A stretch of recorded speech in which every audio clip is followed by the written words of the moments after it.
Ngithanda ukuthi ngubingelele ngiphinde futhi ngikwamukele khona la kuZimi Live sengiphinde ngabuya ke futhi nezomkhokha before nje ngihlale kodabeni mbukeli ngicela ukuthi ungakhohlwa ukuthi ulike and ke usubscribe.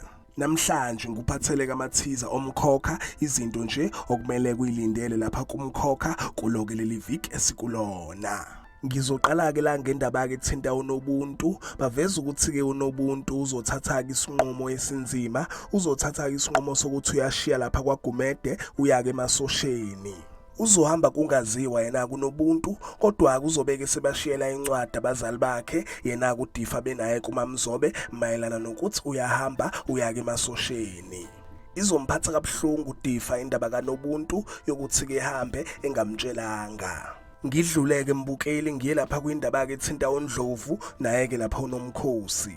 So laba veza ukuthi ke uNomkhosi uzobeke sakholelwa ukuthi ke ukhulekani uyabuya. Baphinde baveza ke futhi ukuthi ke uNomkhosi uzofuna ukuthi ke indodana yakhe uNtuthuko kube yiyona kumkhululi wamaJudiya. Kuzoba ke nezingxushunxushu njengoba kuNdlovu naye uzobeke sesithathile isinqumo sokuthi uyena ke ozoba umkhululi wamaJudiya. Kuzoba ke nokungazwani phakathi kwakhe kuNdlovu benaye ke lapha uNomkhosi noMamzobe ngenxa yokuthi uNdlovu uzobeke efuna isihlalo lapha ebandleni lakhe ke ukhulekani. Ngidlule ngilapha kwindaba ke ethinta uMazungu baveza ukuthi ke uMazungu uzoqhubeka ke elwele indaba yakhe yonokubonga nabalapha kwaMthembu mayelana nokuthi ke bakaMthembu kumele ke bekhiphe imfanelo zakhe ke lapha unokubonga. Baphinde baveza ukuthi ke uMaphalala benaye ke lapha unokubonga bazozithola ke behlazekile ngenxa ke endlela kuMazungu enza ngayo mayelana nalezi zinto ayifunayo ke lapha kwaMthembu.